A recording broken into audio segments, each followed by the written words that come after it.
¿Qué tal amigos? Bienvenidos a un nuevo video. Como pueden ver el título, voy a estar hablando un poco acerca del tema de Dios no mata, de Dios no destruye, de este movimiento.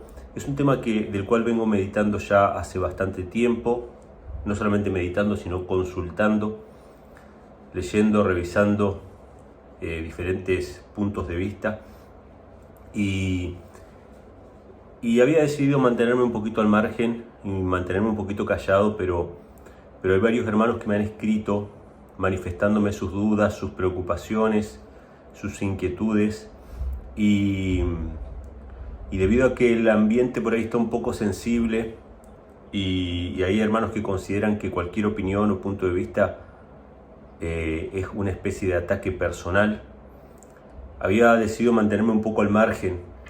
Pero me han estado comentando varias cosas, varios hermanos, y realmente sentí el deseo de manifestar mi punto de vista.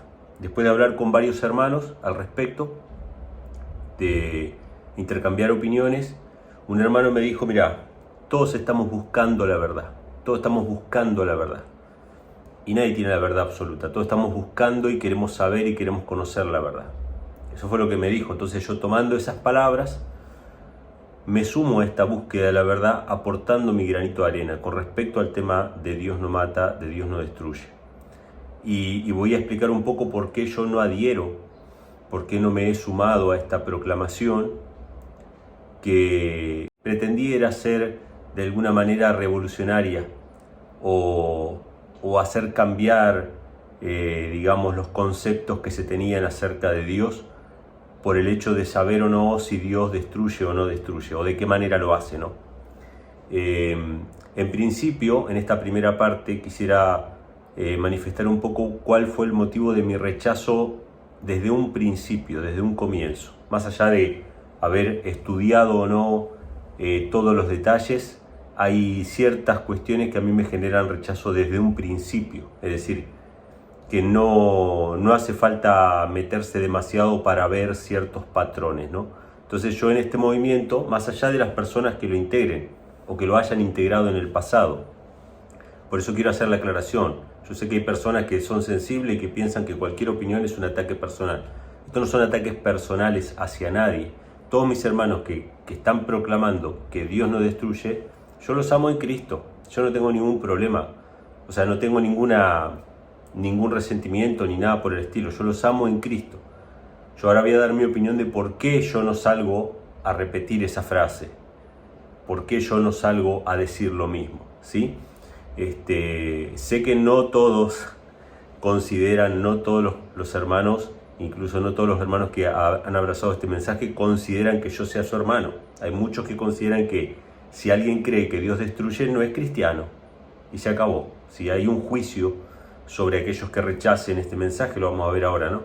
Pero yo vi principalmente un patrón, ni bien escuché este tema, y es un patrón que se cumple de la misma manera que en otros momentos, con otros movimientos que surgieron del adventismo, con temas similares, podría decirse. Hace unos cuantos años atrás, yo se los voy a comentar para que ustedes vean cuál es el patrón, para que ustedes vean cuáles son los puntos que me hicieron ruido, pero hace unos cuantos años atrás había surgido un movimiento en contra de la Trinidad, predicando acerca de la deidad verdadera, del Padre y el Hijo, y este movimiento tenía un lema, que era una frase, ¿no? Una frase llamativa y contradictoria que impactaba a los que escuchaban, y los que escuchaban esa frase querían saber más, ¿no?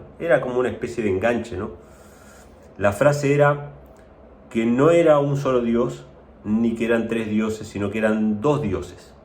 Esa era la frase llamativa, ¿sí?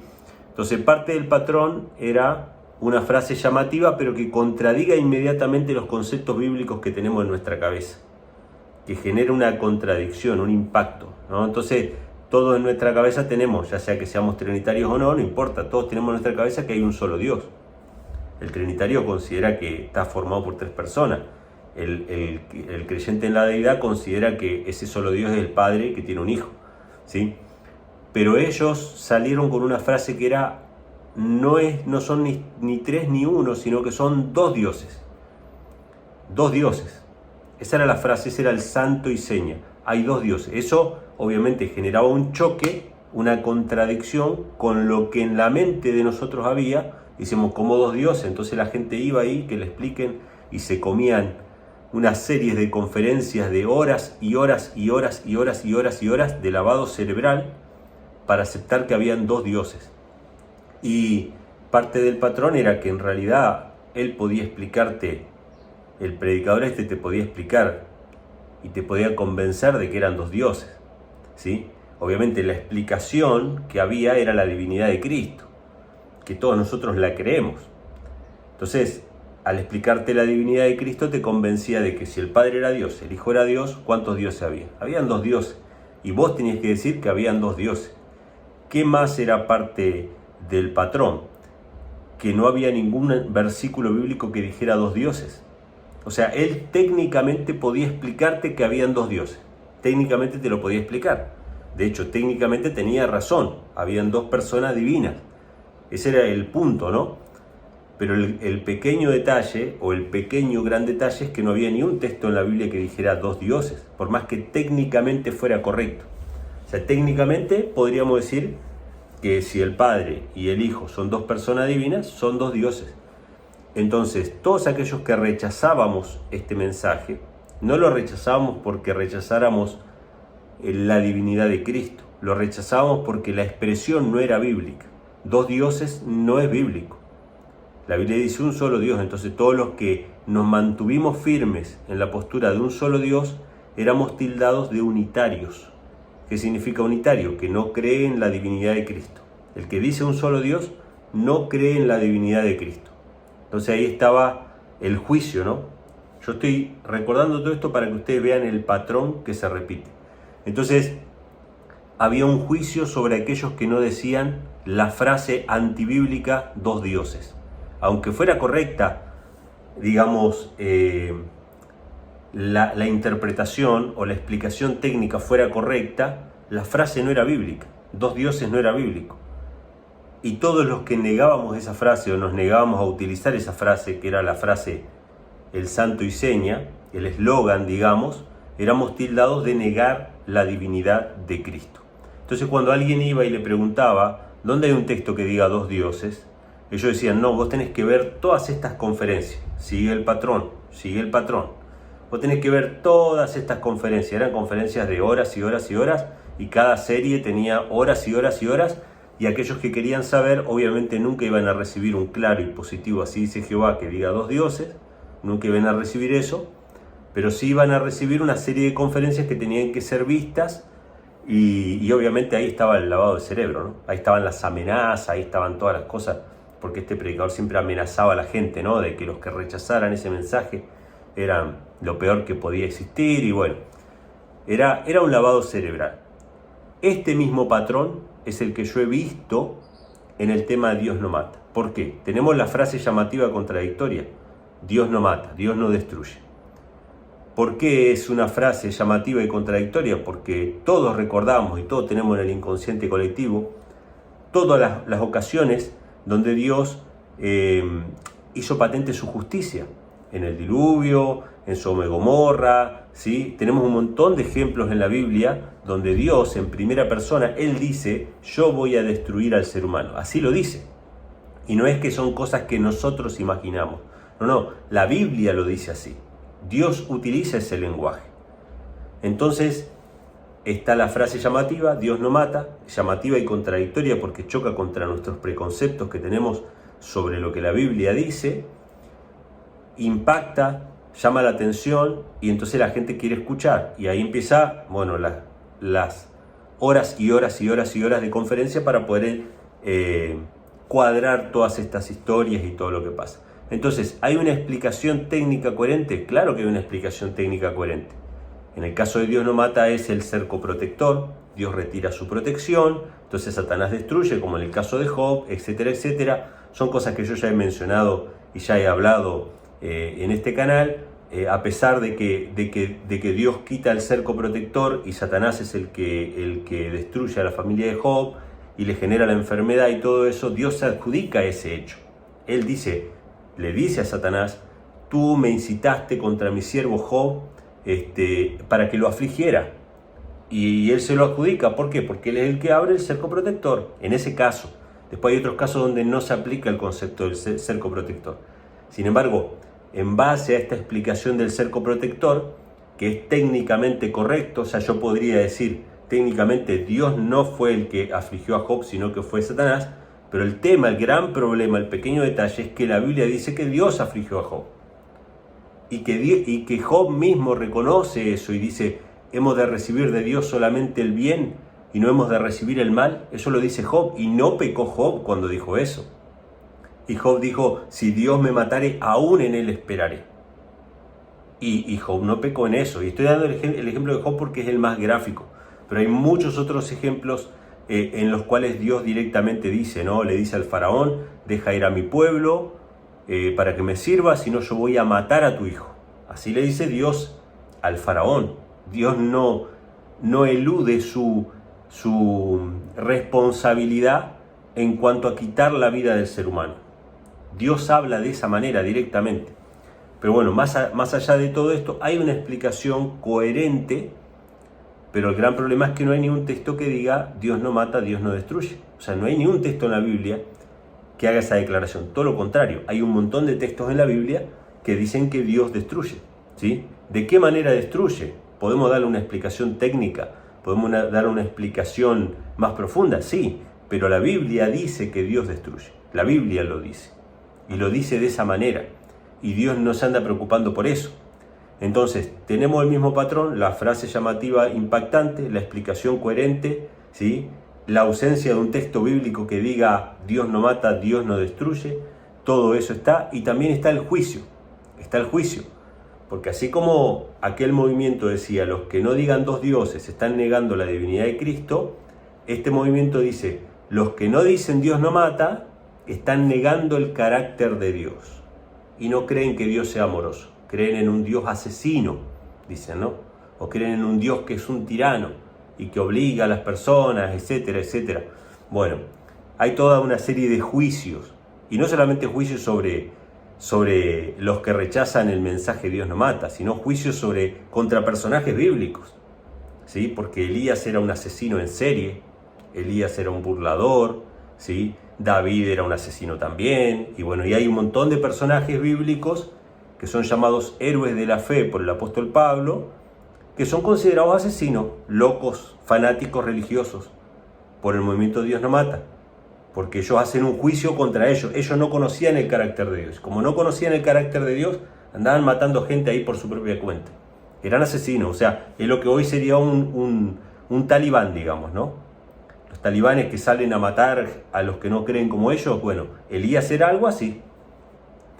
Eran locos, asesinos. Entonces está el juicio sobre los que no creen en Dios no mata, y está el juicio también sobre los personajes bíblicos. Que yo me acuerdo que este predicador del que yo les hablaba hace un rato, que decía dos dioses, él decía que los profetas del Antiguo Testamento, incluso en el Nuevo Testamento, no conocían bien el tema de la deidad y por eso decían un solo Dios.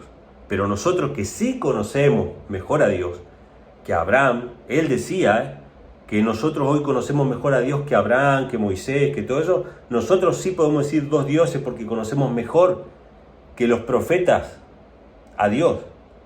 Bueno, eso mismo pasa también con el tema de Dios no mata. No, los escritores bíblicos decían que Dios mate porque no conocían bien el carácter de Dios. Job no conocía bien el carácter de Dios. Nosotros que sí conocemos el carácter de Dios, sabemos mejor que todos los profetas del Antiguo Testamento que Dios no mata y que Dios no destruye. Entonces, este es el patrón de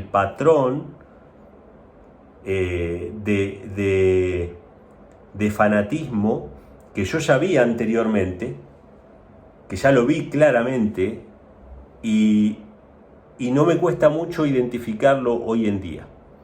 Este es el mismo patrón. O sea, hay una serie de factores que me hacen pensar a mí de que este movimiento no es de parte de Dios. De hecho, Elena G. White, que es, digamos, quien dice la frase Dios no destruye a ningún hombre, Dios no mata o Dios no destruye a ningún hombre, que la vamos a ver en este video, ella misma, cuando cuenta las historias del Antiguo Testamento, nunca llega a las conclusiones a las que llegan los que forman parte de este movimiento, ¿sí? Los que forman parte de este movimiento llegan a conclusiones basadas en la declaración de Elena G. White de que Dios no destruye, a conclusiones muy diferentes a las que llega Elena G. White. Elena G. White, cuando cuenta la historia de Sansón, no dice que era un asesino en serie. Dice que él tenía que haber cumplido su propósito de liberar a Israel de los filisteos. Dice que el espíritu de Jehová bajaba sobre Sansón para matar a esos filisteos y que el pueblo de Israel debía unirse a Sansón para ser liberado. O sea, Elena G. White no anda diciendo de que Sansón era un loco fanático religioso. Cuando habla acerca de Elías, lo vamos a ver también en esta presentación, ella no dice que Elías era un asesino en serie y burlador. Ella dice que Elías cumplió los juicios de Dios y cumplió los mandamientos de Dios. ¿Cuándo desobedeció Elías a Dios? Cuando tuvo miedo de Jezabel, pero no con todo lo anterior que había vivido. Entonces, esto es lo que más a mí me preocupa y me llama la atención, porque cuando Elena G. White cuenta la historia del diluvio, ella no dice otra cosa más que lo que la Biblia dice, que Dios trajo un diluvio sobre el ser humano, que Dios decidió el fin de toda criatura. Eso es lo que dice Elena G. White. Supuestamente Elena G. White es la fundadora del movimiento Dios no mata, y ella cuenta la historia del diluvio tal cual como está en la Biblia, y no se anda preocupando por decir que si Dios destruye o no destruye. Elena G. White dice claramente que Dios destruye. Lo vamos a ver también en esta presentación. Entonces, las consecuencias de tomar una frase o tomar un principio que es real, ¿sí?, y aplicarlo a todas las historias de la Biblia y aplicarlo a toda la Biblia, pueden ser catastróficas, nos pueden llevar a decir locuras, nos pueden llevar a decir que el diluvio fue un desastre natural, que la destrucción de Sodoma fue un volcán, que el fuego no descendió de Dios ni nada por el estilo, sino que fue un volcán que explotó y cayó sobre la gente. Cosas que no están en la Biblia ni en el Espíritu de Profecía. Nos puede llevar a decir que Elías era un loco fanático, que era un talibán, que mataba gente porque le caía mal, ¿sí?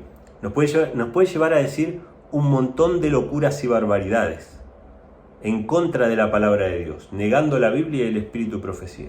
Entonces, por eso me parece tan importante revisar esta cuestión y poner en perspectiva cada uno de los textos. Porque yo no estoy diciendo que los que citan los textos de Elena G. White sobre Dios no destruye están mintiendo.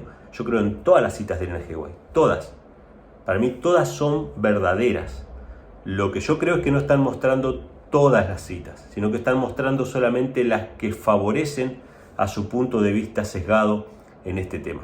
Entonces, esta primera parte es una opinión simplemente, es un comentario acerca de este patrón que observo en cuanto a este mensaje, que puede tener mucho de verdadero, pero que los énfasis no están correctos y que me parece que nunca, jamás podemos nosotros llegar a una conclusión que nos lleve a decir algo contrario a las Escrituras. La Biblia dice claramente así: Dios da la vida y Dios quita la vida. Dios hace descender al Seol y hace subir del Seol. Eso es lo que dice la Biblia claramente. En ninguna parte ustedes van a encontrar un texto que diga Dios no mata a ningún hombre o Dios no destruye a ningún hombre. Entonces, todas nuestras conclusiones no pueden ir nunca en contra de lo que la Biblia dice de manera clara y de manera concreta, ¿sí?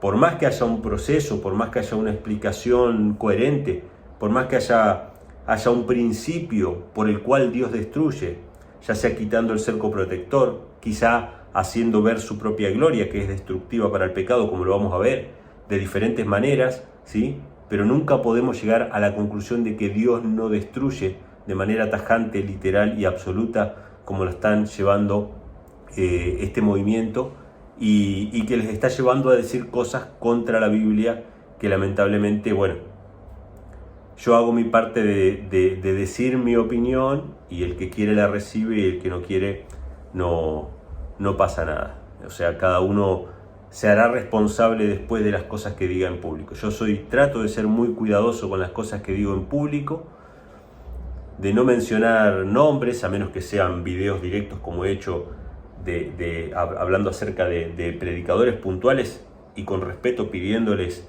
una respuesta, pero en general trato de atacar el mensaje y no al mensajero, ¿sí? Y no es un ataque personal a los seres humanos. Para mí es simplemente un aporte más a este tema y debe ser tomado de esa manera. Tómenlo como un aporte más a este tema y que cada uno pueda sacar después sus conclusiones. Bueno, arrancamos entonces con la presentación. Yo voy a poner las citas en la pantalla, Dios mediante. El título obviamente es el tema Dios no mata. Voy a hacer una aclaración también. Yo sé que se usa la expresión, el tema del carácter de Dios, y no se usa la expresión Dios no mata en todos los casos, pero yo estoy hablando del tema de Dios no mata, no estoy hablando del carácter de Dios. Son dos cosas distintas, ¿sí? El carácter de Dios es algo que todos nosotros aceptamos. Aceptamos que su carácter benévolo es el que nos lleva a la salvación, su misericordia, la manifestación del carácter de Dios en la vida de Cristo. Todo eso lo aceptamos, todo eso estamos totalmente de acuerdo. O sea que no estamos luchando contra el carácter de Dios. Estamos luchando contra una frase, contra una máxima que se quiere imponer como si fuera absoluta, cuando en realidad no es absoluta, ¿sí? Tiene su cierto grado de verdad, como lo vamos a ver ahora, pero que no es absoluta. Entonces voy a arrancar con la cita que para mí es la más importante de todas, que está en Palabras de Vida del Gran Maestro, en la página 62, y dice lo siguiente: Dios no destruye a ningún hombre, todo hombre que sea destruido se habrá destruido a sí mismo. Todo el que ahogue las amonestaciones de la conciencia está sembrando la semilla de la incredulidad y ésta producirá una segura cosecha. Yo le puse ahí entre paréntesis que esto va dirigido al faraón. O sea, el N. G. White está hablando acerca de cómo fue que se endureció el corazón del faraón. Que si bien dice la Biblia, ¿no?, que Dios endureció su corazón, el N. G. White se encarga de explicar de que fueron sus propias decisiones las que endurecieron su corazón y trajeron toda la consecuencia de catástrofe, ¿no?, y de muerte sobre Egipto. Hasta la muerte de su propio hijo era responsabilidad del faraón. Entonces, en ese contexto es que Elena G. White dice que Dios no está destruyendo al faraón, Dios no está destruyendo su vida, no está destruyendo, sino que son sus propias decisiones las que le llevaron a esa condición. En ese contexto es que Elena G. White dice que Dios no destruye a ningún hombre y que todo hombre que sea destruido se habrá destruido a sí mismo. Pero yo voy a olvidarme del contexto. Después ustedes lean los contextos de cada cita, ¿sí? Yo voy a olvidarme por un momento del contexto. Voy a olvidarme, digamos, las circunstancias en que está dicha esta frase y la voy a tomar de manera literal y absoluta. O sea, esto que dice Elena G. White de que cada ser humano se destruye a sí mismo, lo voy a tomar de manera literal y absoluto, ¿sí? O sea, ¿quién destruye al ser humano según Elena G. White? Punto 1, el propio ser humano. O sea, el propio ser humano se destruye a sí mismo. No hay nadie que destruya al ser humano, ningún agente externo, sino que solamente el ser humano se destruye a sí mismo. Entonces ahora vamos a comparar esta cita, que yo la estoy tomando literal y absoluta. El ser humano se destruye a sí mismo. ¿Quién destruye a los impíos? El ser humano mismo se destruye a sí mismo. Ahora, vamos a tomarlo y vamos a comparar con otra cita del mismo espíritu de profecía. Esto está en el Conflicto de los Siglos, en el contexto del infierno, ¿sí? Elena G. White hablando acerca de cómo la doctrina del infierno desfigura el carácter de Dios y le pone a Dios los atributos de Satanás, como un ser cruel que se goza en el sufrimiento de sus criaturas, ¿sí? Y en ese contexto, fíjense lo que dice Elena G. White: Satanás mismo es el enemigo que tienta al hombre y lo destruye. Luego, si puede, y cuando sea adueñado de su víctima, se alaba de la ruina que ha causado. Si ello le fuese permitido, prendería a toda la raza humana en sus redes. Si no fuese por la intervención del poder divino, ni hijo ni hija de Adán escaparían. Esto está en el Conflicto de los Siglos, ¿sí?, hablando acerca del contexto del infierno, ¿sí? Pero Elena G. White es bien clara, dice que Satanás es el que tienta al hombre y lo destruye. ¿Cómo es esto? Leímos una cita anterior que dice que al hombre no lo destruye nadie. El hombre se destruye a sí mismo. Pero ahora Elena G. White dice que Satanás destruye al hombre, lo tienta y lo destruye. un agente externo al hombre. No el hombre se destruye a sí mismo, sino que Satanás destruye al hombre. Pero la cosa no termina acá. Este es el problema de tomar una cita literal y absolutamente aislada del resto. Yo obviamente no creo en las contradicciones, que ni la Biblia ni el Espíritu de Profecía se contradicen. Yo sé que hay gente que sí cree que Elena G. White se contradice, yo no. Yo creo que todas las citas son verdad. Entonces, vamos a ir tomando cada cosa. ¿El ser humano se destruye a sí mismo? Sí, es verdad. ¿Satanás destruye al ser humano, al impío? Sí, también es verdad. Cada cosa es verdad en su plano y cada cosa es verdad en su contexto, ¿sí? Ahora vamos a sumarle otra cita más que se encuentra en el Conflicto de los Siglos, que dice lo siguiente: fue por misericordia para con el mundo, por lo que Dios barrió a los habitantes de él en tiempos de Noé. Fue también por misericordia, por lo que destruyó a los habitantes corrompidos de Sodoma.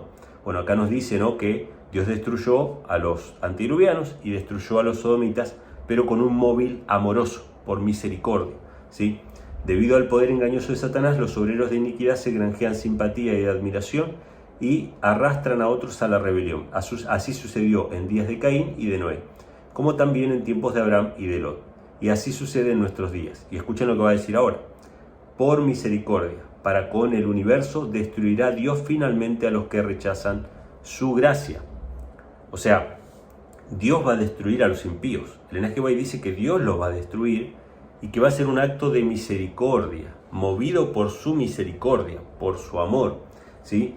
Y añade un versículo, dice: la paga del pecado es la muerte, mas la dádiva de Dios es vida eterna en Cristo Jesús, Señor nuestro. Romanos 6:23. Entonces, hasta acá hemos visto tres cosas. Los impíos, ¿se destruyen a sí mismos? Sí, se destruyen a sí mismos. ¿Satanás los destruye? Sí, Satanás los destruye. ¿Dios los va a destruir? Sí, Dios los va a destruir, y los destruyó también en el pasado, en el diluvio y en los días de Lot. ¿Cómo pueden ser todas estas cosas verdad al mismo tiempo y no contradecirse una con otra? Bueno, en realidad cada cosa es verdad en su esfera. ¿Por qué cada ser humano o cada impío se destruye a sí mismo? Porque cada impío toma la decisión de aceptar o rechazar la verdad. En ese sentido es que cada ser humano que sea destruido será destruido por sí mismo, porque tomó su propia decisión de rechazar la verdad y aceptar el engaño, de rechazar la salvación y aceptar el pecado. En ese sentido es que cada ser humano se destruye a sí mismo, cada impío. Ahora, ¿es verdad que Satanás destruye al ser humano? También es verdad. ¿En qué sentido? En que él es el originador del mal, el originador del pecado y por consecuencia el originador de la muerte. Por eso es que Satanás destruye a los impíos. Ahora, ¿es verdad que Dios destruye también a los impíos? Sí, es verdad. ¿Y en qué sentido es verdad?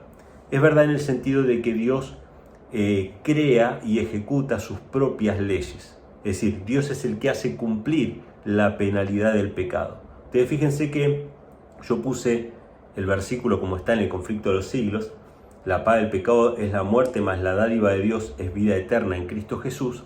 Y ese versículo es muy utilizado en el movimiento Dios no mata para decir, bueno, ven, la paga del pecado es la muerte. O sea, el pecado es el originador de la muerte. Y eso es verdad. Es decir, la muerte existe porque existe el pecado. Es la consecuencia del pecado. Entonces dicen, ve, no es Dios el que da la muerte, porque Dios no puede dar la muerte porque la paga del pecado es la muerte.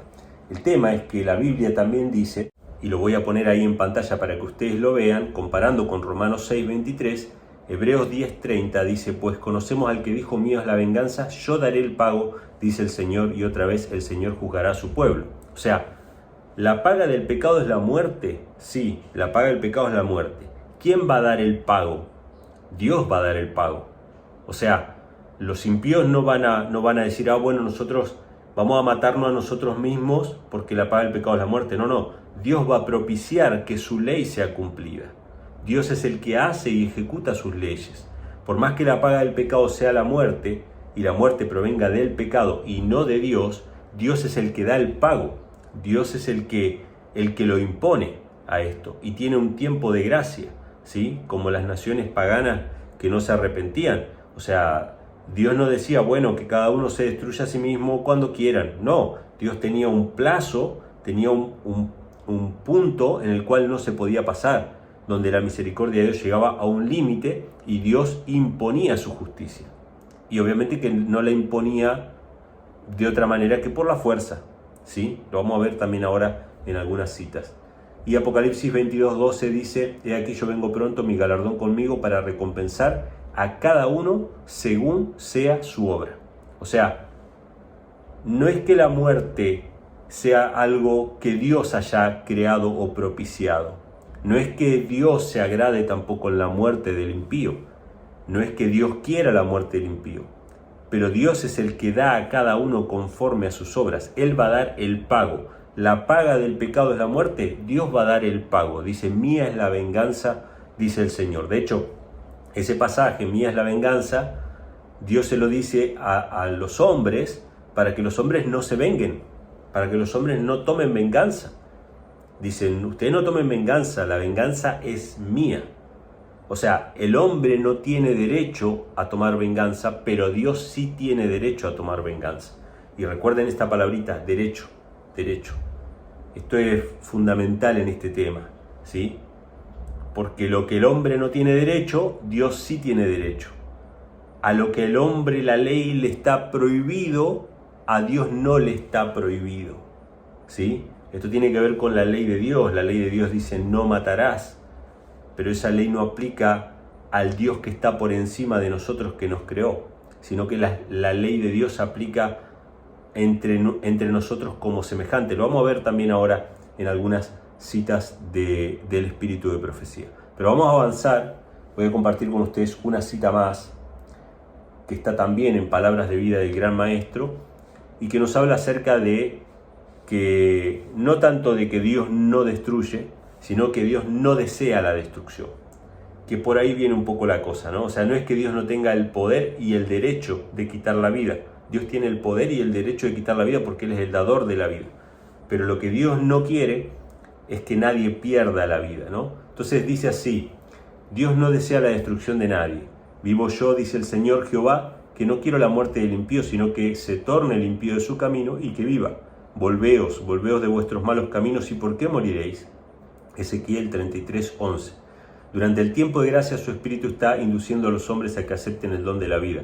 Son únicamente aquellos que rechazan sus ruegos los que serán dejados para perecer. Dios ha declarado que el pecado debe ser destruido por ser un mal ruinoso para el universo. Los que se adhieran al pecado perecerán cuando éste sea destruido. Fíjense qué clara la explicación. Dios declaró que el pecado tiene que ser destruido por ser un mal ruinoso para el universo. O sea, Dios decretó que el pecado no puede existir para siempre, porque si no va a arruinar y contaminar todo en su universo.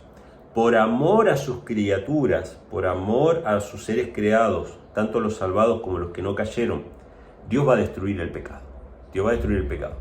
Y los que adhieran al pecado, los que se identifiquen de tal manera que no puedan separarse del pecado, van a ser destruidos juntamente con el pecado.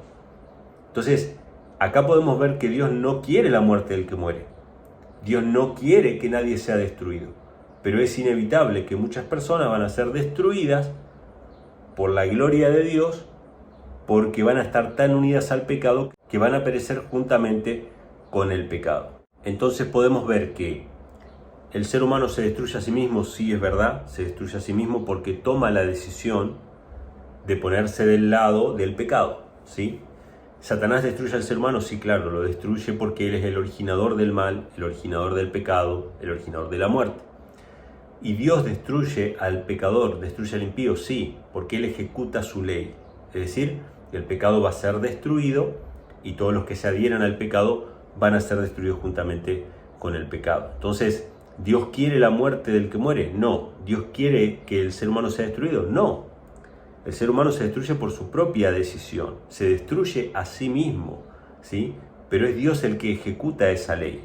Vamos a verlo esto en una cita muy clara, para mí una de las citas más claras, que no está hablando ni del cerco protector, no es Satanás el que destruye en este caso, es la propia gloria de Dios que destruye el pecado, y que es lo que ha pasado varias veces también en el Antiguo Testamento, en el caso de Usa, en el caso de Nadab y Abiú, ¿sí? De personas que voluntariamente con pecado se presentaron delante de Dios y fueron destruidos por su gloria. Vamos a leerlo, esto está en el Deseo de todas las gentes, y dice lo siguiente: para el pecado, donde quiera que se encuentre, nuestro Dios es fuego consumidor. En todos los que se sometan a su poder, el Espíritu de Dios consumirá el pecado. Pero si los hombres se aferran al pecado, llegan a identificarse con él, entonces la gloria de Dios, que destruye el pecado, debe destruirlos a ellos también.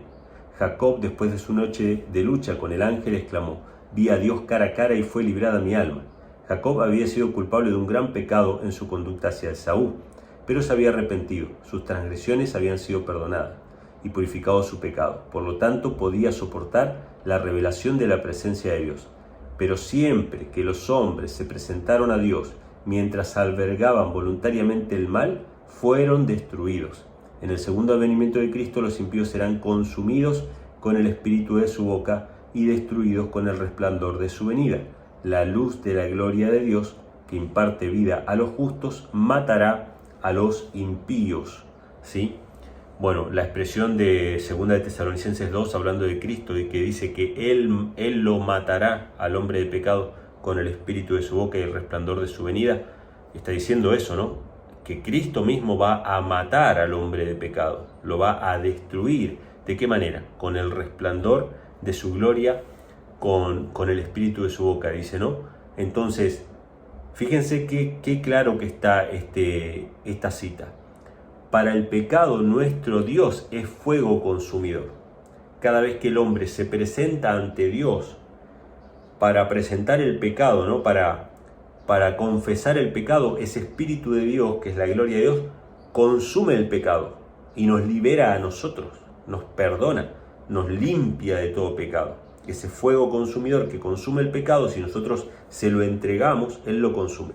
Pero si llegamos a identificarnos de tal manera con el pecado, que quedamos unidos a Él, por no querer soltarlo, en el día final, ese fuego consumidor que destruye el pecado, va a destruir también al pecador. Entonces yo no puedo andar por la vida como un loco ahí diciendo: Dios no destruye, Dios no destruye, Dios no destruye de ninguna manera. No, Dios sí destruye, no quiere destruir, no le complace destruir, porque Dios no es un Dios destructor. Dios es el dador de la vida, Él se goza en dar vida, Él no se goza en destruir. Por eso se lo llama la obra extraña del Señor, porque Él no se goza en eso, pero inevitablemente su carácter amoroso, que es fuego consumidor para el pecado, va a destruir el pecado y va a destruir a los pecadores que se aferren al pecado. Es tan claro como eso. Entonces yo no puedo tomar la cita que dice Dios no destruye y aplicarla absolutamente a todo, y después dar explicaciones vagas de cómo van a ser destruidos cada uno de los impíos o cómo fueron destruidos en el pasado, ¿sí? Donde en la Biblia hay registros claros. Por ejemplo, en Nadab y Abiú dice que salió fuego de parte de Dios y los consumió. No es que Dios quería destruirlos, pero ellos se presentaron con pecado delante de Dios. El caso de Usa también, ¿sí? Donde él con pecados, Elena G. White lo cuenta, ¿no? Él tenía pecados no confesados y violó abiertamente un mandamiento de Dios, que era que no podía tocar el arca, y cayó muerto en ese momento, ¿sí?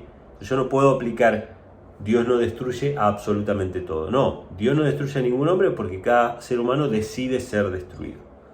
En ese sentido, esa cita está bien entendida, pero si la aplicamos de manera absoluta y literal a todo, tenemos problemas con todas estas otras citas, ¿sí? Vamos a avanzar, vamos a leer otra cita más que nos habla acerca de la destrucción de los impíos. Esto está en Primeros Escritos, página 221, y dice así: los que no escogen aceptar la salvación comprada a precio tan alto deben ser castigados, pero vi que Dios no los encerrará en un infierno para que sufran eternamente, ni tampoco los llevará al cielo, porque introducirlos en la compañía de los puros y santos sería hacerlos excesivamente miserables. Pero Él los destruirá por completo, para que sea como si nunca hubiesen existido, entonces su justicia estará satisfecha. Fíjense qué interesante esto, ¿no? Porque dice, Él los destruirá por completo. Elena G. White no le tiembla la mano al escribir esto. Elena es la que dice: Dios no destruye a ningún hombre. Pero ella no se fanatizó con esa frase al punto de no usar más la expresión destruir al lado del nombre del Señor. Ella pone, Él los destruirá y su justicia quedará satisfecha. O sea, hay una justicia que fue quebrantada, que es la ley de Dios, y esa justicia tiene que ser satisfecha. Los que acepten el sacrificio de Cristo en su favor van a satisfacer esa justicia con la sangre de Cristo. Los que no acepten el sacrificio de Cristo van a satisfacer esa justicia con su propia sangre. Y cada uno va a tener que pagar conforme a sus obras. Esto es así de sencillo. Estamos hablando de la justicia de Dios que tiene que ser satisfecha. El movimiento Dios no mata ha llegado a exacerbar tanto esta cuestión de que Dios no hace absolutamente nada, que ha despojado a Dios de su propia justicia.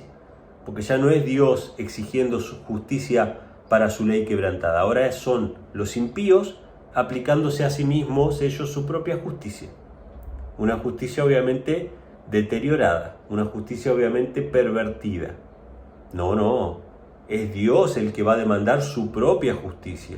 El mensaje de los tres ángeles dice, la hora de su juicio ha llegado. El juicio no es del hombre, el juicio es de Dios. No es el hombre el que va a determinar simplemente qué castigo le corresponde.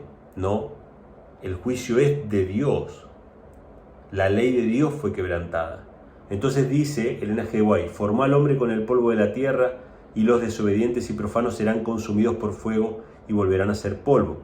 Vi que la benevolencia y la compasión de Dios en este asunto debían inducir a todos a admirar su carácter y adorar su santo nombre. Fíjense, ¿no? Después que los impíos hayan sido raídos de la tierra, toda la hueste celestial dirá amén.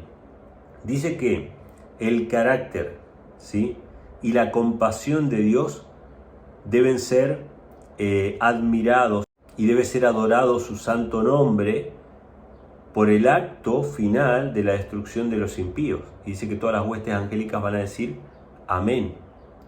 La destrucción de los impíos por parte de Dios no desfigura el carácter de Dios de ninguna manera, lo exalta. Así que bueno, esta cita es bien clara con respecto a este tema, ¿no? Elena G. White usa claramente expresiones, Dios va a destruir a los impíos y el carácter de Dios tiene que ser exaltado justamente por eso. Otra cita del Espíritu de Profecía está en Evento de los Últimos Días. Esta es una de las citas más claras para mí, por lo menos que entiendo que se refiere a este movimiento. Esta cita, que voy a leer ahora, se refiere prácticamente de manera directa al movimiento Dios no mata o Dios no destruye, ¿sí? Dice lo siguiente la sierva del Señor: en nuestros días se representa el amor de Dios como de un carácter tal que impediría que Él destruyese al pecador. ¿Cómo se representa el carácter de Dios? Según Elena G. White, se representa a Dios con un carácter tal que impediría que Él destruyese al pecador, ¿no? Dios es un Dios tan amoroso que Él no puede destruir al pecador. Él no puede quitar la vida, ¿sí? De esta manera se está representando el carácter de Dios. Se lo representa de tal manera que le impediría que Él destruyese al pecador. Dice, los hombres razonan en base a su propia norma inferior de lo correcto y justo. ¿Pensabas que de cierto sería yo como tú? Miden a Dios comparándolo con ellos mismos, razonan sobre cómo actuarían bajo las circunstancias y llegan a la conclusión de que Dios haría como ellos se imaginan que haría. O sea, el ser humano piensa que Dios es como ellos, ¿no? Entonces dice, bueno, Dios es tan amoroso que Dios no va a destruir a los impíos. Eso es lo que yo creo y trato de buscar la forma de justificar esto con las Escrituras, ¿no? Entonces Elena G. White dice, en ningún reino ni gobierno se le permite decir a los transgresores de la ley que castigo debe ejecutarse contra aquellos que han violado la ley. Fíjense que nuevamente el centro es la justicia de Dios quebrantada, ¿sí? Todo lo que tenemos, todas las mercedes de su gracia que poseemos, se la debemos a Dios. El carácter ofensivo del pecado contra un Dios tal no puede estimarse más de lo que pueden medirse los cielos con un palmo. Dios es un gobernador moral así como un padre. Y escuchen esto, es el legislador, hace y ejecuta sus leyes. La ley que no tiene penalidad no tiene fuerza. Dios es un legislador y dice que Él hace y ejecuta sus leyes. y la ley que no tiene penalidad no tiene fuerza. ¿Por qué el NGO ahí dice que Dios va a destruir al pecador, si en realidad el pecador se destruye a sí mismo? Porque Él hace y ejecuta sus leyes. ¿De qué manera Dios va a destruir al pecador? Va a hacer que cada uno cobre la paga de lo que haya sembrado. Es decir, cada uno va a cosechar lo que sembró. Cada uno va a pagar conforme a sus obras. Así dice la Biblia. Pero eso no se va a hacer de manera espontánea porque cada uno dice, bueno, yo voy a ir a cosechar lo que sembré. No, Dios va a hacer que esas leyes se cumplan. Dios hace y ejecuta sus leyes. Y la ley que no tiene penalidad no tiene fuerza. Entonces, ¿de qué manera Dios va a destruir al pecador? Dios va a ejecutar sus leyes. Dios va a hacer que cada uno reciba conforme a sus obras. Y que reciba conforme a lo que sembró. La paga del pecado es la muerte. Y Dios dice, yo voy a dar el pago. Mía es la venganza. O sea, Dios le va a dar a cada uno conforme a lo que sembró. Va a ejecutar sus propias leyes. ¿Sí? Entonces sigue diciendo el N.G. White, la misma cita, puede presentarse el razonamiento de que un padre amante no aceptaría que sus hijos sufriesen el castigo de Dios por fuego, teniendo el poder para socorrerlos, pero por el bien de sus súbditos y por su seguridad, Dios castigará al transgresor. Dios no obra basado en el plan del hombre. Él puede aplicar una justicia infinita que el hombre no tiene derecho a administrar a un semejante. Noten estas palabras, ¿sí?, que son muy importantes. La destrucción de los impíos va a ser por el bien de sus súbditos y por su seguridad. O sea, Dios cuando destruye, lo hace por misericordia. Esa es la cita que leímos al principio. Por misericordia destruyó a los antidiluvianos, por misericordia destruyó a Sodoma y Gomorra, y por misericordia destruirá a los impíos al final. O sea, es por amor a sus súbditos, por la seguridad, por la paz del universo, que Dios va a destruir a los impíos. Pero después dice algo más. Él puede aplicar una justicia infinita que el hombre no tiene derecho a administrar a un semejante. El hombre no tiene derecho a administrar justicia a un semejante, no tiene derecho a quitar la vida. Pero Dios sí tiene derecho a aplicar esa justicia infinita. Y escuchen los ejemplos que va a dar. Noé habría desagradado a Dios si hubiese ahogado a uno de los escarnecedores y burladores que lo hostigaban. Pero Dios ahogó al vasto mundo. Interesante. ¿Noé tenía derecho a ahogar a los antediluvianos? No tenía derecho. Pero Dios tenía derecho a ahogarlos. Tenía derecho a quitarles la vida. Entonces después dice, Lot no habría tenido derecho de infligir castigo a sus yernos, pero Dios lo haría usando de estricta justicia. ¿Quién dirá que Dios no hará lo que Él dice que hará? Esta última pregunta para mí es muy importante. ¿Quién puede decir que Dios no va a hacer lo que Él dijo que iba a hacer? ¿Sí? Cuando Dios se presentó ante Moisés, le dijo a Moisés que vaya al faraón y le diga, dile al faraón que deje ir a mi hijo Israel, porque si no yo voy a matar a su hijo. Y nosotros podemos conjeturar sobre que si fue un ángel malo el que los mató, ¿no? Dios como con una correa, ¿no?, llevando a los demonios y permitiéndole que los demonios hagan el trabajo sucio, ¿no? Como si fueran perros así, ¿no? Entonces Dios tiene sus perros que son los demonios y los usa para destruir. Nosotros podríamos inferir en eso, pero la Biblia llama a las 7 plagas, a todos esos milagros, porque fueron hechos sobrenaturales, la Biblia lo llama las maravillas de Dios. Con este bastón tú harás mis maravillas, eran de Dios. ¿Quién puede decir que Dios no hará lo que Él ha dicho que hará? Si Él dijo, yo voy a matar a tu hijo, ¿quiénes somos nosotros para decir, no, en realidad no fue Dios, sino que fue tal y tal cosa?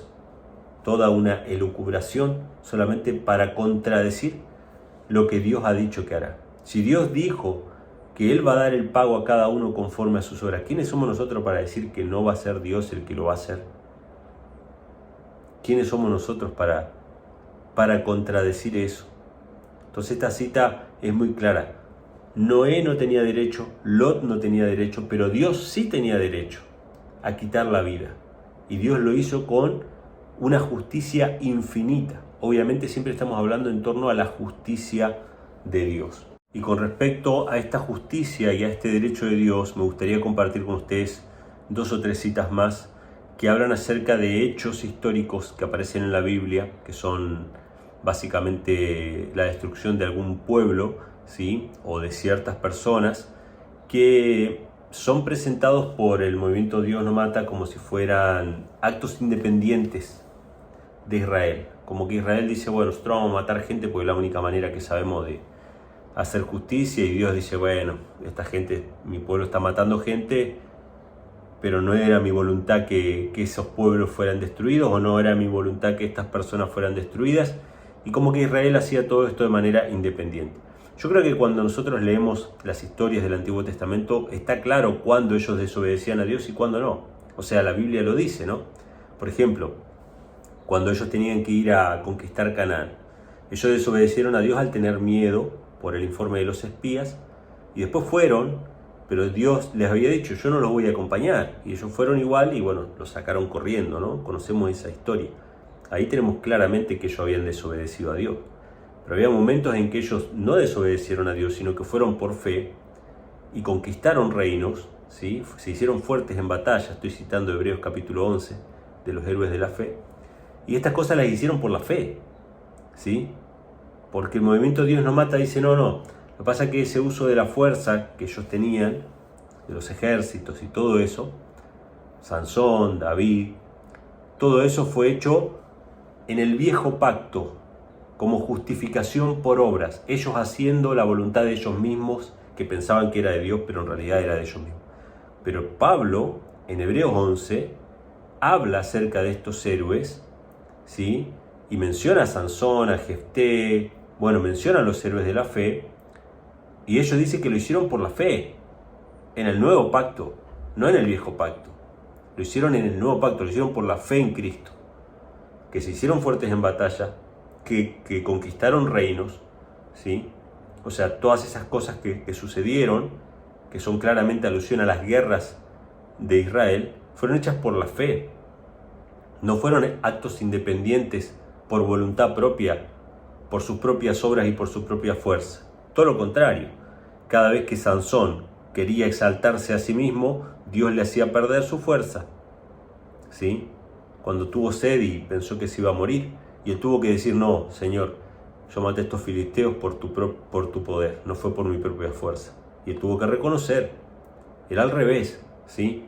Entonces, voy a leerles un par de citas que me parecen importantes, porque justamente Elena G. White trae a colación esto de que hay personas que creen que el carácter de Dios no podría permitir que pasaran tal y tal cosa. Bueno, es exactamente lo mismo que está sucediendo hoy en día. Se están desfigurando muchas historias bíblicas, muchos personajes bíblicos están presentados como asesinos seriales, solamente para tratar de sostener un punto de vista extremista, a mi forma de ver, ¿sí? Pero que no concuerda con lo que la Biblia dice.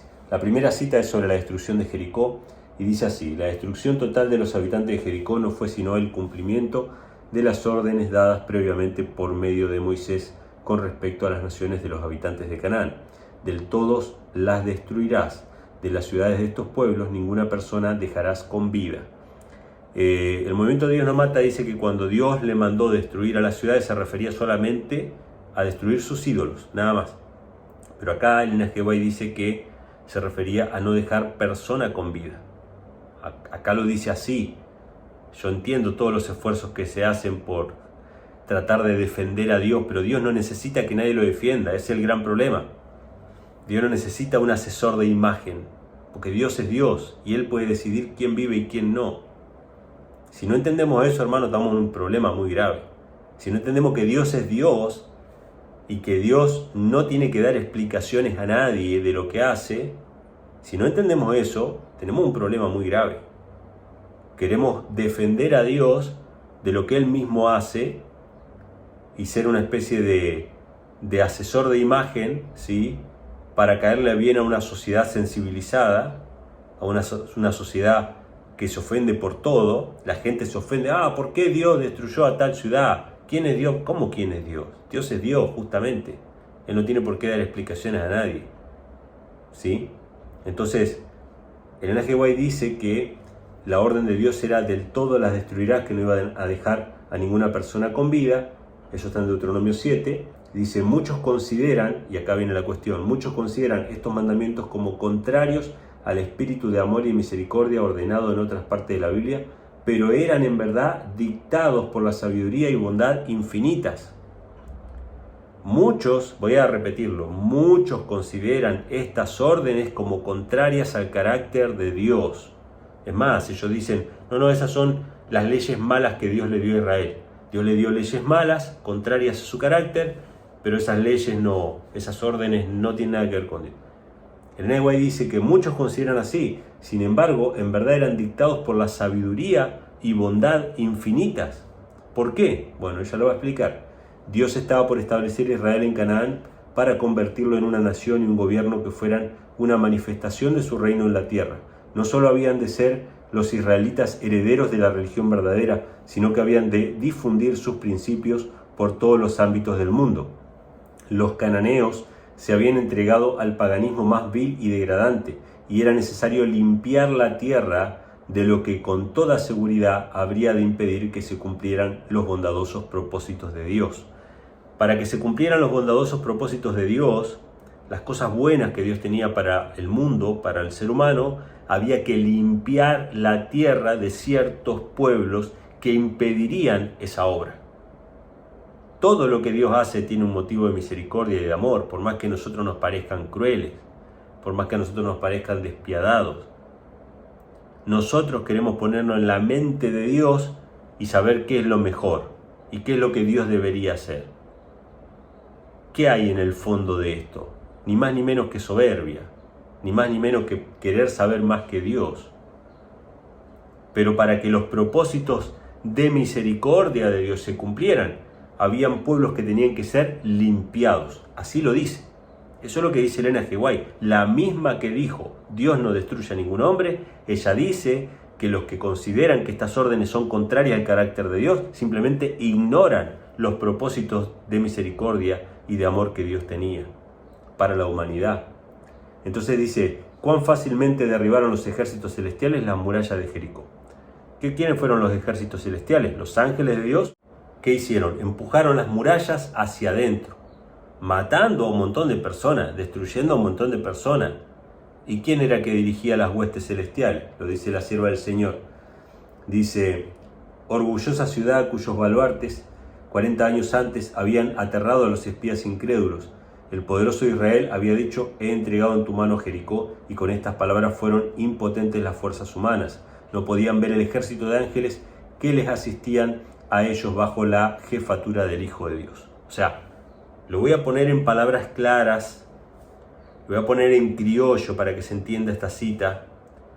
Jesús, el Hijo de Dios que nunca mató a nadie, el Hijo de Dios que nunca mató a nadie, dirigió las huestes celestiales, un grupo de ángeles santos, tanto Jesús como los ángeles, todos santos, de un carácter perfecto, que refleja perfectamente el carácter de Dios, empujaron esas murallas que cayeron sobre los habitantes de Jericó y fueron destruidos. Jesús nunca mató a nadie, es verdad. Él dirigió a las huestes angélicas que derribaron esas murallas, cayeron sobre los habitantes de Jericó y fueron destruidos. ¿Esos habitantes de Jericó se destruyeron a sí mismos? Sí, se destruyeron a sí mismos. ¿Satanás los destruyó? Sí, Satanás los destruyó. ¿Dios los destruyó? También, porque Él hace y ejecuta sus leyes. ¿Sí? Entonces, ahora nosotros vamos a ver el panorama más claro cuando ponemos todo sobre la mesa. No solamente las citas que favorecen nuestro punto de vista. Entonces, acá tenemos la primera cita, que es la destrucción de Jericó, que dice claramente que los que creen que estas órdenes son contrarias al carácter de Dios simplemente no conocen la misericordia y los propósitos de misericordia que Dios tenía. La otra es la destrucción de los amonitas, que también aparece en la Biblia, ¿sí? Cuando fueron engañados los hijos de Israel para que adoraran ídolos, ¿sí? Y muchos murieron por causa de eso. Y esto está en el comentario bíblico y dice lo siguiente: Moisés ordenó a los guerreros que destruyesen a las mujeres y a los niños varones. Balaam había vendido a los hijos de Israel por una recompensa y pereció con el pueblo cuyo favor había obtenido con el sacrificio de 25.000 de los israelitas. Y escuchen esto que va a decir ahora.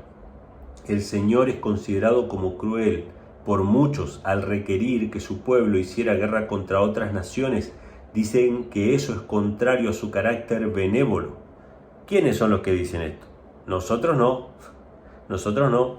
Los que dicen esto son: Dios no mata, Dios no destruye. Dicen: no, eso es contrario al carácter de Dios, que hagan la guerra, que maten a tal o cual. Eso es contrario al carácter de Dios. Pero eso lo dicen ellos.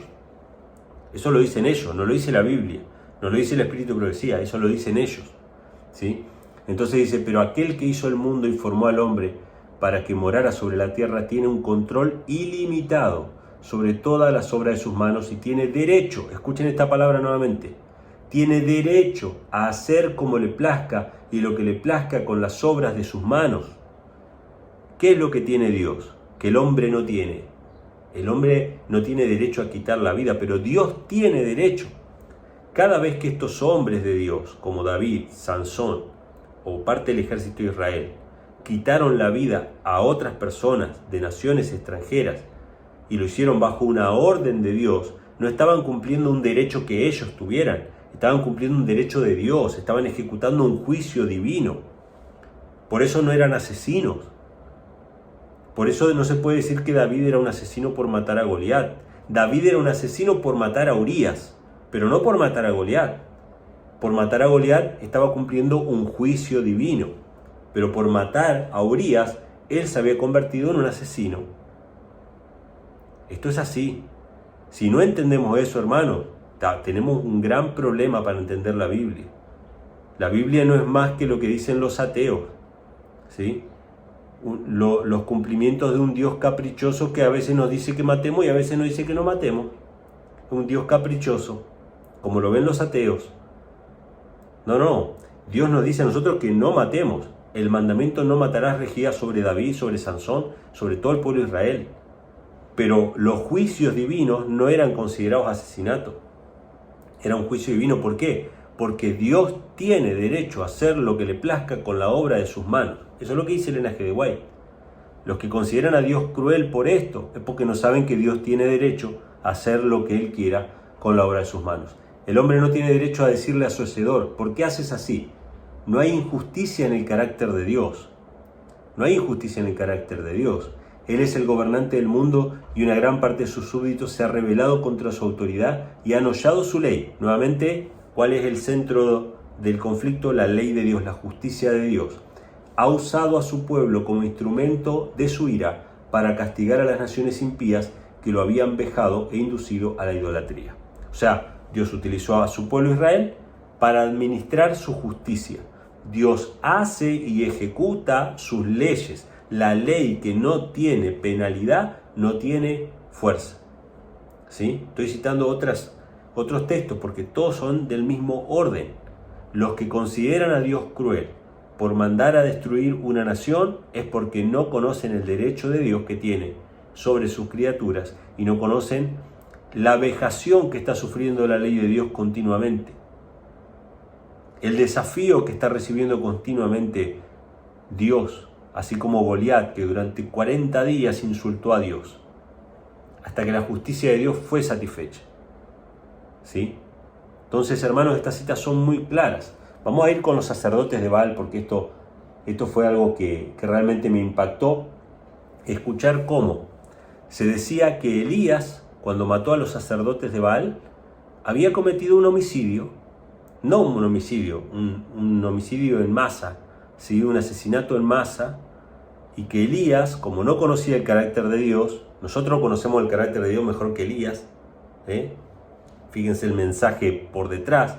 El mensaje por detrás es que nosotros somos mejores que Elías, mejores que Moisés, mejores que David, porque todos ellos no conocían, pero nosotros sí conocemos. Entonces Elías, que no conocía el carácter de Dios, dijo: bueno, Dios debe querer que mate a toda esta gente, y agarró un cuchillo y mató a los 700, 800 sacerdotes de Baal, cumpliendo su propia justicia y no la justicia divina.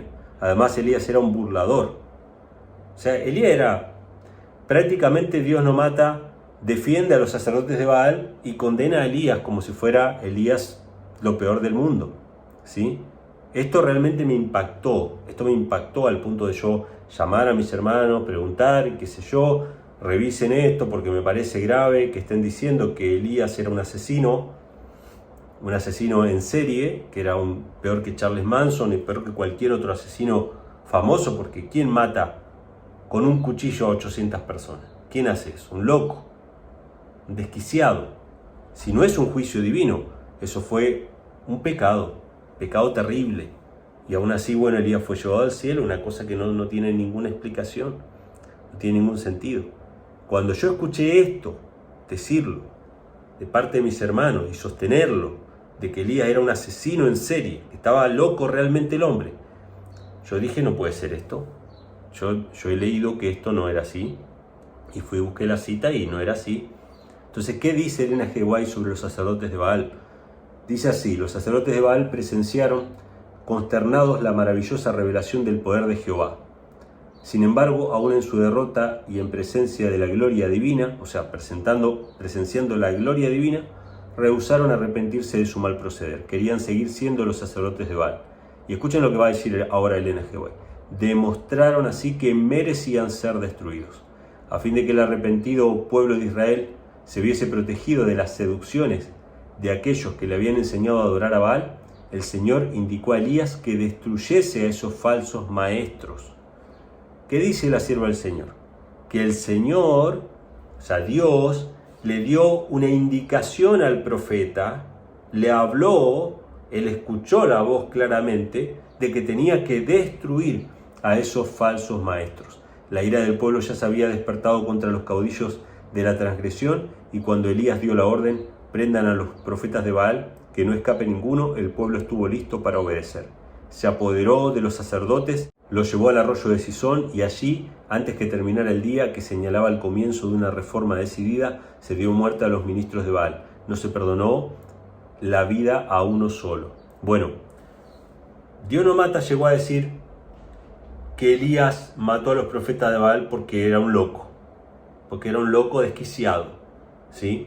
Porque nosotros, cualquiera de nosotros, ninguno de nosotros tomaría la decisión de ir a matar gente así porque sí, por más malos que seamos. Nosotros somos probablemente muy malos cristianos, estamos en un estado laodicense, y a lo sumo podemos no ir a la iglesia, no cantar con entusiasmo, pero salir a matar gente que piensa distinto, salir a matar gente que opina diferente, eso lo hace un loco nada más, un fanático religioso. Ellos llegaron a decir que esto no había sido una orden divina, que él lo hizo por su propia cuenta. Ahora, Elena G. White dice que fue una orden divina. Dios le dijo que destruyese a los profetas de Baal. Otra cita, esta que leímos recién era de Profetas y Reyes, pero la siguiente es de Testimonios para la Iglesia, tomo 3. Otra cita dice que se cumplió la justicia divina, fue un acto de justicia divina la destrucción de estos profetas. Dice: nuevamente se oyó la voz de Elías en una orden sorprendente dirigida al pueblo: prended a los profetas de Baal para que no escape ninguno. El pueblo estaba listo para obedecer su palabra. Se apoderan de los profetas falsos que los han engañado y los llevan al arroyo de Sisón. Allí, con su propia mano, Elías da muerte a estos sacerdotes idólatras. Los juicios de Dios han sido ejecutados sobre los sacerdotes falsos, y el pueblo ha confesado sus pecados y reconocido al Dios de sus padres. Y ahora iba a retirarse la agostadora maldición de Dios, y él renovaría sus bendiciones sobre su pueblo y refrescaría otra vez la tierra con rocío y lluvia. O sea, la justicia de Dios se había cumplido con la muerte de estos sacerdotes, y ahora Dios iba a renovar su bendición dándole lluvia. ¿Cómo puede ser que si Elías había cometido un asesinato en masa, desagradando a Dios, yendo en contra de la voluntad de Dios, ahora Dios le da una bendición, le dice: bueno, qué bueno que empezó una reforma, y ahora le manda una bendición con lluvia y cosas así? Esto no tiene ningún sentido, ¿sí? Yo solamente quise dar estos ejemplos, estas citas del Espíritu de Profecía, para ver hasta qué punto podemos desviarnos de la verdad por seguir ciegamente una frase que está en un contexto en particular, que se aplica a todos nosotros, a todos nosotros. Dios no destruye a ningún hombre. Vuelvo y repito, yo creo totalmente en esta frase. Dios no destruye a ningún hombre, cada ser humano que sea destruido se habrá destruido a sí mismo, yo lo creo. Pero no dejo de creer que es Satanás el que destruye al hombre, no dejo de creer que es Dios el que destruye al impío aplicando su ley y aplicando su justicia para que su justicia sea satisfecha. No dejo de creer que es Dios, ¿sí?, el que da la paga del pecado, porque dice yo voy a dar el pago. Yo no rechazo todo lo demás. Y el gran problema, pienso yo, del movimiento Dios no mata es que está rechazando todo lo demás y le está decir a Elena G. White cosas que la Biblia no dice. Porque ustedes pueden buscar en la Biblia de tapa a tapa y la Biblia dice así: Dios da vida y Dios quita la vida. Dios hace descender al Seol y Dios hace levantarse del Seol. Que Dios va a destruir a los impíos al final, lo dice. Que Dios destruyó a los antidiluvianos, lo dice. Que de Dios descendió fuego y destruyó Sodoma y Gomorra, lo dice, ¿sí? Que Dios destruyó a Nadab y Abiú, que destruyó a Usa, que Dios destruyó incluso a naciones que habían insistido en el pecado durante siglos, y que Dios dijo, hasta acá, toda esta nación tiene que ser destruida, también lo dice. Entonces yo no puedo andar por ahí, por la vida, diciendo Dios no destruye absolutamente de ninguna manera, y diciendo que todos aquellos que digan que Dios destruye porque confían en la Biblia son personas que no conocen el carácter de Dios. Yo no puedo andar por la vida así, no se puede hacer eso. Eso creo que es un gran problema. Eso va a tener frutos de división, frutos de contradicción, de rechazo al espíritu de profecía, de rechazo a la Biblia. Porque cuando hayan cosas que no se pueden explicar, como estas citas que acabamos de leer, se van a rechazar esas citas. Cuando haya cosas en la Biblia que no se pueden explicar, por ejemplo, Dios dice en 1 Corintios 3, versículo 16, ¿no sabéis que sois templos de Dios y que el Espíritu de Dios mora en vosotros? Si alguno destruye el templo de Dios, Dios le destruirá a él, porque el templo de Dios, el cual sois vosotros, santo es. La Biblia dice que Dios va a destruir a aquellos que destruyan el templo de Dios. Entonces tenemos que decir, no, pasa que Pablo no conocía el carácter de Dios. Entonces él usaba esas expresiones, pero Pablo no conocía. Y si Pablo no conocía el carácter de Dios, estamos en un problema grave. Porque tenemos la mitad de la Biblia que es subjetiva, ¿sí? Y ya no le podemos decir lo mismo que en el Antiguo Testamento, porque en el Antiguo Testamento la excusa es que como Cristo no vino todavía, y Cristo reflejó perfectamente el carácter de Dios, y todos los profetas del Antiguo Testamento lo vieron medio oscuro. Y ahora no podemos decir lo mismo, porque Pablo vio a Cristo. Pablo recibió el testimonio de Cristo. Pablo tenía que conocer el carácter de Dios. Entonces, ¿por qué Pablo va a decir que Dios va a destruir a los que destruyan el templo? Entonces tenemos que decir, bueno, no, Pablo no conocía completamente el carácter de Dios, por eso dice que Dios destruye, pero en realidad Dios no destruye. Tenemos que empezar con todo eso. Uno de los textos que más se menciona en el contexto de Dios no mata es Salmo 34, versículo 21, que dice así. Lo quiero comentar porque me lo pasaron a ese texto preguntándome un hermano. Me dijo, mira hermano, este texto es bien claro, que dice que Dios no mata, sino que es el pecado. Entonces dice, matará al malo la maldad, y los que aborrecen al justo serán asolados. Este pasaje es bien claro. Este pasaje dice, matará al malo la maldad. A pesar de que Pablo dice, ¿no?, que Dios destruirá a los que destruyan el templo, acá dice que al malo lo va a matar la maldad. ¿Esto es verdad? Sí es verdad. ¿Quién va a matar al malo? La maldad. Cada uno va a ser destruido por su propia maldad, por su propio pecado. Ahora, fíjense lo que dice Ezequiel, capítulo 14, versículos 13 al 20. Yo puedo aplicar el mismo principio con este texto. Hijo de hombre, cuando la tierra pecare contra mí, rebelándose pérfidamente, entonces yo extenderé mi mano sobre ella y le quebrantaré el sustento de pan y enviaré en ella hambre. Cortaré de ella hombres y bestias, y aunque estuviera en medio de ella estos tres varones, Noé, Daniel y Job, solo ellos por su justicia librarían sus propias almas, dice el Señor Jehová. O si pestilencia enviare sobre esta tierra, derramaré mi ira sobre ella en sangre, para cortar de ella hombres y bestias, y estuviesen en medio de ella Noé, Daniel y Job, vivo yo, dice Jehová el Señor, no librarán hijo ni hija, ellos por su justicia librarán sus almas.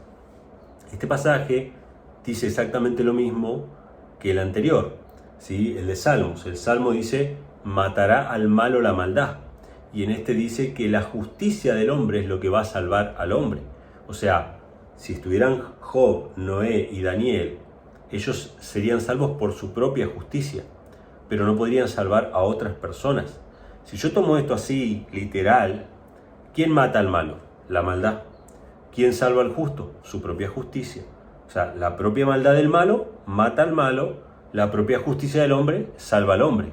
Pregunta, ¿no hay intervención divina en ninguno de los dos casos?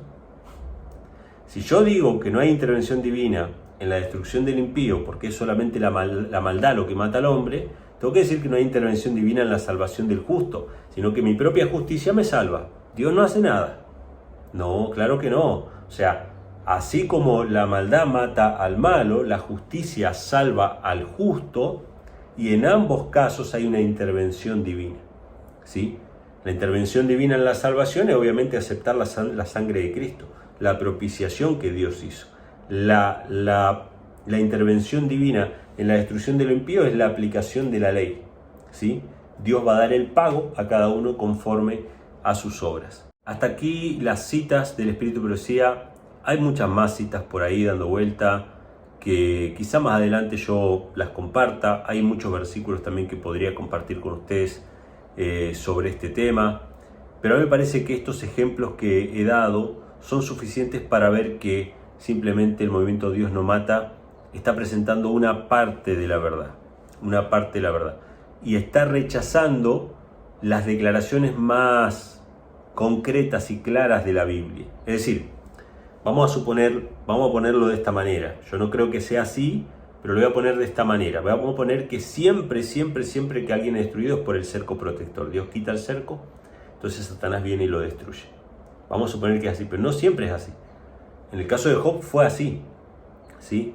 Incluso fue así y ni siquiera fue por causa del pecado de Job, porque Job no había pecado. O sea que no podemos decir que en todos los casos sea igual, porque evidentemente hay casos donde Dios quita el cerco por el pecado, como el caso del pueblo de Israel, que Dios quitaba el cerco protector y lo invadían naciones extranjeras, ¿sí? Esto es claro, pero era por causa del pecado de Israel, pero en el caso de Job no fue por causa del pecado. Entonces, no siempre es igual, ¿sí? Incluso hay momentos en que la gloria de Dios es la que destruye el pecado, como lo hemos leído. Pero vamos a poner que en todos los casos es igual, lo cual no es verdad, pero vamos a poner que en todos los casos es igual, que Dios destruye cuando quita el cerco protector. ¿Cómo lo llama la Biblia? La Biblia lo llama Dios destruye. La Biblia no dice Dios no destruye. La Biblia dice Dios destruye. ¿Cómo hace? ¿Quita el cerco protector? Está bien. Pero la Biblia dice que Dios es el que destruye. En el caso del diluvio, dice yo traigo un diluvio sobre el hombre. Yo voy a raer a toda carne. Yo he decidido el fin de toda carne. ¿Los antediluvianos decidieron su propio fin? ¿Ellos querían morir? ¿Satanás quería que ellos mueran? Lean la historia del diluvio en Patriarcas y Profetas. Lean lo que dice Elena G. White. Satanás no quería que ellos mueran. Satanás quería que ellos vivan, porque los manipulaba, los utilizaba. Y cuando vino el diluvio, Satanás fue obligado a permanecer entre los elementos revueltos y temió por su propia existencia. Y maldecía a Dios y decía que era Dios cruel por hacer lo que estaba haciendo. ¿Sí? Entonces, yo no puedo negar esos pasajes, tanto de la Biblia y del Espíritu Profecía, de que Dios trajo un diluvio. Pero Dios no mata, llegado al extremo de decir, no, eso fue un desastre natural. Dios quitó su protección y eso fue un desastre natural. No fue así, no fue así. Fue una intervención divina, fue un milagro de Dios y Dios tenía derecho a hacerlo. Elena G. White lo dice, ¿no? Noé no tenía derecho a ahogar a nadie, pero Dios tenía derecho a ahogar al vasto mundo. El derecho de Dios no se cuestiona. Entonces, hermanos, este es mi punto de vista sobre el movimiento Dios no mata. Creo que nos podríamos evitar muchos problemas, muchas discusiones, muchos dolores de cabeza si solamente nos ceñimos a lo que dice la Biblia. ¿Qué dice la Biblia? ¿Dice que Dios destruyó? Bueno, eso no se discute. ¿Qué dice la Biblia? ¿Dios destruirá al que destruya el templo? ¿Lo dice así? Sí, bueno. ¿Qué dice la Biblia? ¿Dice que Jesús matará al hombre de pecado con la espada de su boca? Sí. Bueno, después si esa espada de su boca es literal o no, si son sus propias palabras, si es su propio remordimiento, lo que ustedes quieran, pero ¿cómo lo dice la Biblia? La Biblia dice que Jesús lo va a matar. Entonces yo no puedo decir, no, está mal decir que Jesús va a matar. O sea, sujetémonos a lo que dice la Biblia. ¿Cómo lo dice la Biblia? La Biblia dice así, bueno, así es como lo aceptamos, así como lo creemos. Después puede haber una explicación o no, porque no en todos los casos es igual. ¿Puede haber una explicación de un proceso? Sí, puede haber una explicación, pero eso no nos da derecho a hacer declaraciones antibíblicas. Es decir, Dios no mata, Dios no destruye. Cualquiera que diga que Dios mata o destruye, no conoce a Dios. Este es el santo y seña. Lamentable. Entonces cada hermanito que lee en la Biblia tal cosa y él creyó eso, recibe la acusación y el juicio de no conocer a Dios. Pero yo no me preocuparía demasiado porque esa acusación y ese juicio nos pone junto a Elías y a muchos héroes de la fe. O sea, ninguno de ellos conocía a Dios. Ni Moisés, ni Pablo, no, ellos no conocían a Dios. David no conocía el carácter de Dios porque David mataba gente. Entonces, realmente eso es triste, eso va a traer muchas consecuencias dolorosas entre los hermanos. Y esta es la razón, esto que yo acabo de compartir con ustedes, es la razón por la cual yo no quiero participar de eso. Yo no quiero participar de eso. Yo prefiero mantenerme al margen, sujetarme a las expresiones bíblicas tal cual como están y seguir predicando el mensaje de los tres ángeles sin afectar el juicio divino, ¿sí? Sin afectar el juicio de Dios, que es el juicio de Dios, no del hombre. No es el hombre el que va a determinar su castigo, no, es el juicio de Dios en base a su ley y cómo Él va a dar el pago a cada uno conforme a sus obras. Ese es mi punto de vista, hermanos. Espero que sea de bendición para muchas personas que quizás están ahora preguntándose o tratando de ver cómo cuadrar todas las cosas. Mi consejo es que no se rompan la cabeza, que aceptemos las cosas como están escritas, ¿no? Obviamente, ¿cómo Dios destruyó Jerusalén? Quitó el cerco protector, sí, vinieron los romanos, destruyeron Jerusalén, pero ¿cómo lo dijo Jesús a eso? Jesús dijo, ese rey va a enviar sus ejércitos y va a destruir esa ciudad miserablemente. Así lo dijo Cristo.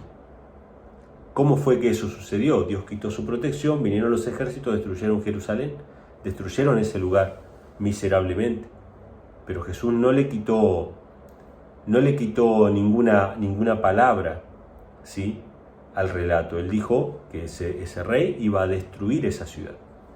Entonces, ¿por qué nosotros tenemos que horrorizarnos por decir que Dios va a destruir si Jesús no lo hacía? ¿Sí? Ni Jesús, ni ninguno de los profetas del Antiguo Testamento, ni los apóstoles en el Nuevo Testamento, ni Elena G. de White tampoco se horroriza por decir que Dios va a destruir. Ella no lo hace. Entonces, terminamos siendo más papistas que el Papa, como dice el dicho, ¿no? O sea, queriendo defender a Dios de sí mismo. No podemos defender a Dios de sí mismo. Dios sabe por qué escribió las cosas como las escribió. Y nosotros tenemos que confiar en eso. Que merezca alguna explicación, algún hecho puntual. Sí, puede merecer una explicación del trasfondo, del mecanismo por el cual Dios destruyó tal cosa o Dios hizo tal o cual cosa. Puede merecer una explicación. Pero no le podemos cambiar el título que la misma Biblia pone, ¿no? Dios decide destruir Egipto o Dios decide matar a los primogénitos. No podemos cambiar eso. Ese es mi punto de vista, esta es mi reflexión, hermanos, sobre el movimiento Dios no mata. Déjenme acá todos sus comentarios. Sé que a muchas personas quizá no les agrade mi punto de vista. Yo los entiendo, los comprendo. No me molesta en absoluto que cada uno tome su punto de vista y que predique el Evangelio como quiera. Los que quieran decir dos dioses, que todavía hay personas que me atacan por no decir dos dioses, ¿sí? Los que quieran decir Dios no mata, pueden decirlo. Yo prefiero sujetarme a expresiones 100% bíblicas. Si esas expresiones no están en la Biblia, yo no las uso, por más que técnicamente tengan una coherencia. Yo no las uso. Las dejo de lado y bueno, las usarán aquellos que crean pertinente. Hermanos, gracias a todos por haber visto este video hasta el final. Les mando un fuerte abrazo. Déjenme sus comentarios, compartan este video con sus amigos, suscríbanse al canal y Dios mediante nos vamos a estar viendo en otro video. Fuerte abrazo.